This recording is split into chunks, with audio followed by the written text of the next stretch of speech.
Hi, this is Dr. Curtis. Thank you for visiting the Save Your Relationship page. I'd like to talk with you about 3 things that are absolutely essential if you're to grow in your relationship, much less save it. The first thing is your relationship your highest priority? Is your relationship your highest priority in life, bar none, or have you made other things more important? Your work, your friends, even your children.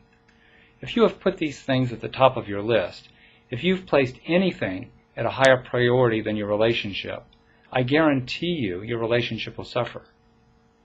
One of the secrets of making a relationship work is making it the highest priority in your life. I often use the metaphor of a garden when it comes to relationships. Your relationship is very much like a garden, and it requires your continuous attention. Not constant attention. There's a difference.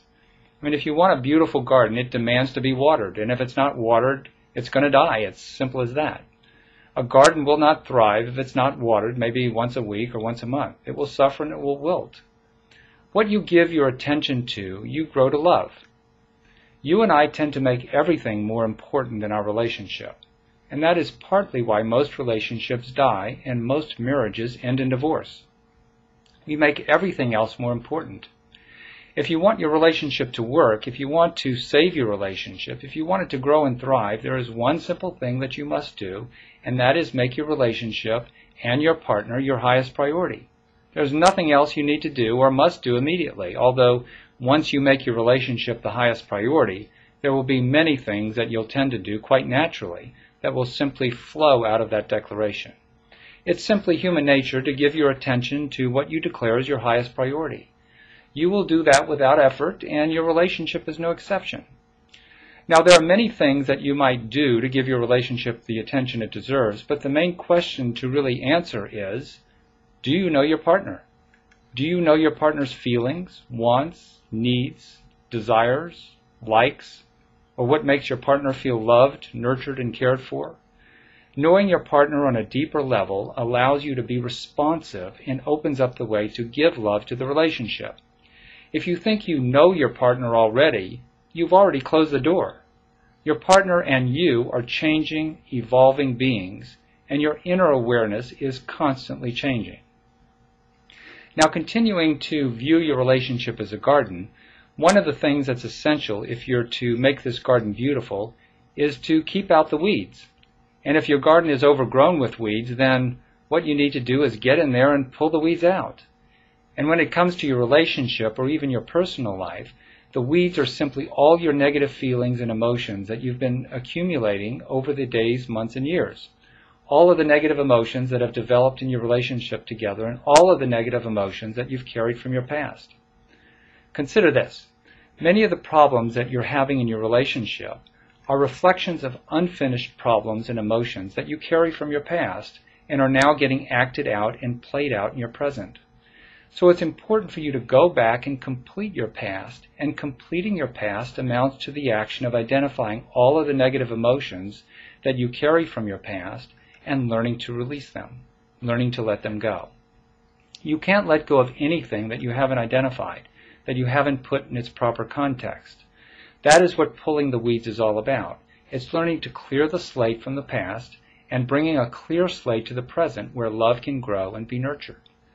And one of the essential attitudes that you must develop in relationship to your emotions is this. Now, if you can get this one thing, then you've really handled your emotional life. And that is that your emotions don't mean anything. Your emotions don't mean anything. And saying your emotions don't mean anything doesn't mean that your emotions aren't important, that your emotions aren't valid, that you shouldn't have certain emotions. No, it's none of that. The statement that your emotions don't mean anything means simply that your emotions are what they are. When you feel sad, you feel sad. When you feel angry, you feel angry. You feel resentful when you feel resentful. When you feel hurt, you feel hurt. You feel guilty when you feel guilty. You feel afraid when you feel afraid. Your emotions are not right. They're not wrong. They're not good, and they're not bad. And it's not that you should feel certain feelings, and it's not that you shouldn't feel certain feelings. The simple truth is that you feel what you feel. When you can truly get that your emotions don't mean anything, then you have the absolute freedom to have your emotions. And having your emotions means that you're responsible for your emotions. And being responsible for your emotions means that your partner doesn't cause them. If there is any one fundamental trap that couples get into, it's the hidden assumption that says, you are the cause of my feelings. I mean, how many times have you said, or at least thought, you make me so angry? I mean, that statement is simply not true. Nobody makes you angry. Nobody makes you upset. I know it certainly looks that way, that sometimes a situation or someone's behavior makes you upset, but the truth is that's not an accurate statement. Nothing makes you upset except you. And further, being responsible for your emotions doesn't mean that you shouldn't be upset. There are certainly many unpleasant things in life that happen, and certain behaviors that people do where an upset is very understandable. But the simple fact is, you are responsible for your feelings, whatever your feelings are. They are up to you to deal with. So the question is, when I feel all of these uncomfortable feelings, when I feel all of these upsets in all their various forms, the angers and resentments and hurts and so on, what do I do with them? Well, there are two things that you can do. One is you can go inside and work on them, and working on them amounts to identifying them and learning to let them go. And the other thing that you can do with them is talk about them and to share them. And that doesn't mean blaming your partner. That doesn't mean trying to control your partner. That doesn't mean nagging your partner. That doesn't mean emotionally beating up your partner or dominating your partner or making your partner wrong. It doesn't mean criticizing your partner. It simply means learning to share your feelings from a place of personal responsibility. And the other side of that is learning to listen, because if we're on the receiving end of some of these upsets, I mean, what we tend to do is we get defensive. We make it all about us. I'm not doing that. Look at what you're doing. How dare you feel those feelings? And so what we get into as the listener is invalidating our partner's feelings. And this is where the battle and the war goes on, because all arguments are not so much about what the arguments are about, it's about the fact that no one's listening. And this comes to the third thing that you must develop in your relationship, and that is communication. When you've made the relationship the highest priority, when you realize that your feelings don't mean anything, then you have the basis to develop true communication and true listening in your relationship. You can begin to share the deeper feelings and get to know each other on a deeper level. Even the so-called negative feelings can be shared because you're responsible for them, and sharing is not about manipulating or trying to control your partner. It's about opening up and being known. When you have these elements, your relationship can grow and thrive. And that's what therapy is all about.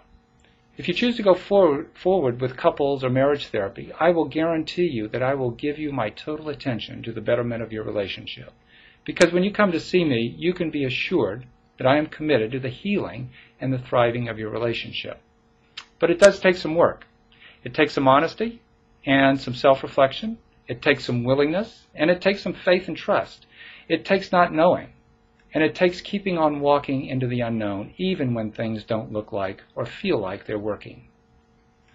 Because you will face those moments in relationship. I mean, perhaps you're facing them right now. It looks like things are not working. Things are breaking down, and so you may want to throw in the towel. Consider that where things are in your relationship are exactly where things are meant to be.